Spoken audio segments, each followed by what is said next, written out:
knocking indeed. If a man were porter of Hellgate, he should have old turning the key.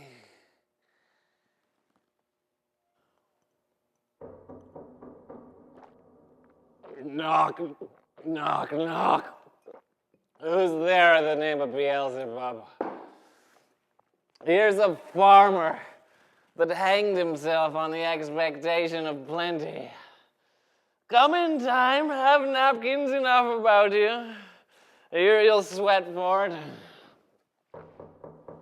Knock, knock. Who's there in the other devil's name?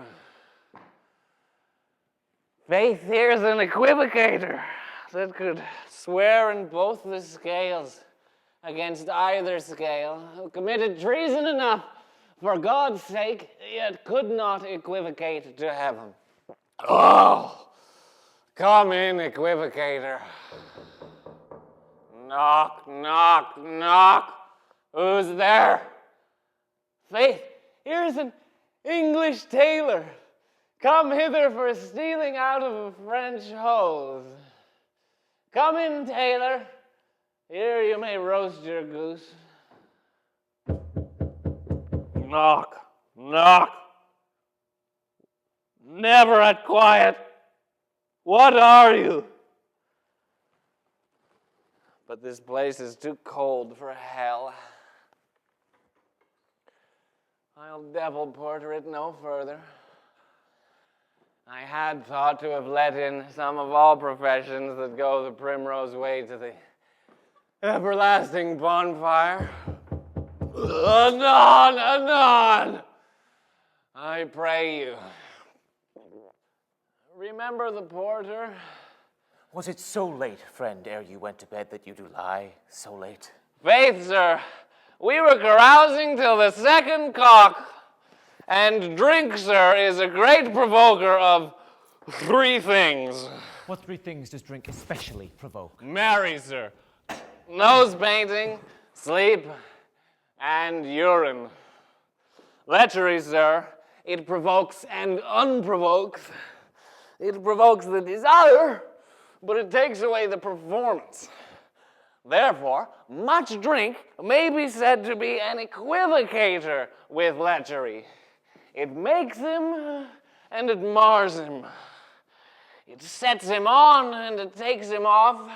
It persuades him and disheartens him. It makes him stand to and not stand to. In conclusion, equivocates him in a sleep, and giving him the lie, leaves him. Believe drink gave thee the lie last night. That it did, sir, in the very throat on me. But I requited him for his lie, and I think, being too strong for him, though he took up my legs sometime, yet I made a shift to cast him. Is thy master stirring? Our knocking has awaked him. Here he comes. Good morrow, noble sir. Good morrow, both. Is the king stirring, worthy thane? Not yet. He did command me to call timely on him.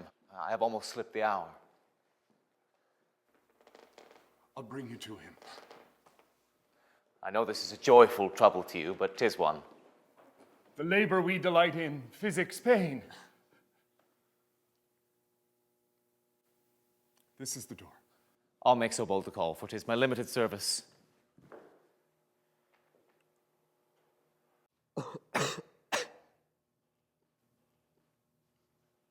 Goes the king hence today? He does. He did a point, so. The night has been unruly. Where we lay, our chimneys were blown down, and, as they say, lamentings heard in the air, strange screams of death, and prophesying with accents terrible of dire combustion and confused events new hatched to the woeful time. The obscure bird clamored the livelong night. Some say the earth was feverous and did shake.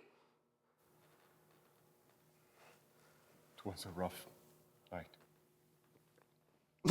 My young remembrance cannot parallel a fellow to it. Horror! Horror! Horror! Tongue nor heart cannot conceive nor name thee. What's the matter? Most sacrilegious murder hath broke open the Lord's anointed temple and stolen thence the life of the building. What is, you say, the life? Mean you his majesty? Approach the chamber and destroy your sight within you, Gorgon. Do not bid me speak. See, and then speak yourselves. Awake! Awake! Ring the alarm bell! Murder and treason! Banquo and Donalbain! Malcolm, awake! Shake off his downy sleep, death's counterfeit, and look on death itself! Up! Up and see the great doom's image! Malcolm! Banquo! As from your graves, rise up and walk like sprites to countenance this horror! Ring the bell! What's the business that such a hideous trumpet calls to parley the sleepers of the house? Speak! Speak! Oh, gentle lady, 'tis not for you to hear what I can speak. The repetition in a woman's ear would murder as it fell. Oh, Banquo, Banquo, our royal master's murdered. Oh, alas! What? In our house? Too cruel anywhere. Dear Duff, I prithee contradict thyself and say it is not so. Had I but died an hour before this chance, I had lived a blessed time. For from this instant, there's nothing serious in mortality. All is but toys.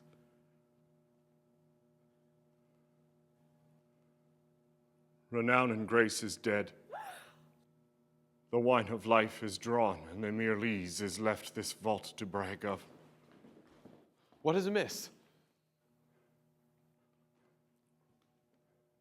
You are, and do not note. The spring, the head, the fountain of your blood is stopped. The very source of it is stopped. Your royal father's murdered. By whom? Those of his chamber, as it seemed, had done't. Their hands and faces were all badged with blood, so were their daggers, which unwiped we found upon their pillows. They stared and were distracted. No man's life was to be trusted with them. Oh, yet I do repent me of my fury that I did kill them. Wherefore did you so? Who can be wise, amazed, temperate and furious, loyal and neutral in a moment? No man. The expedition of my violent love outrun the pauser, reason. Here lay Duncan, his silver skin laced with his golden blood, and his gashed stabs look like a breach in nature for ruin's wasteful entrance. There the murderers, steeped in the colors of their trade, their daggers unmannerly breached with gore. Who can refrain that had a heart to love? And in that heart, courage to make love known.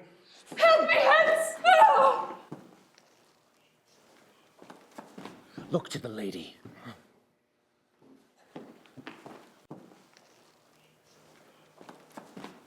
Why do we hold our tongues that most may claim this argument for ours?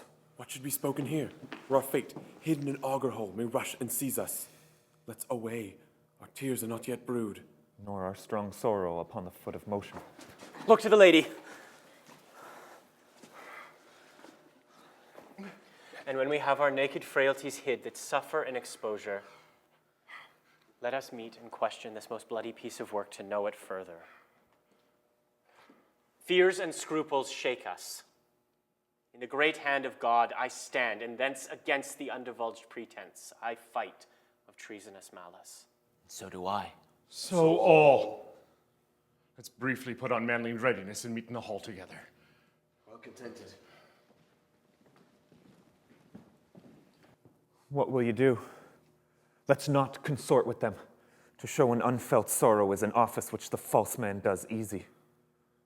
All to England. To Ireland I. Our separated fortunes shall keep us both the safer. Where we are, there's daggers in men's smiles. The near in blood, the nearer bloody. This murderous shaft that shot hath not yet lighted, and our safest way is to avoid the aim. Therefore to horse, and let us not be dainty of leave-taking, but shift away. There's warrant in that theft which steals itself when there's no mercy left.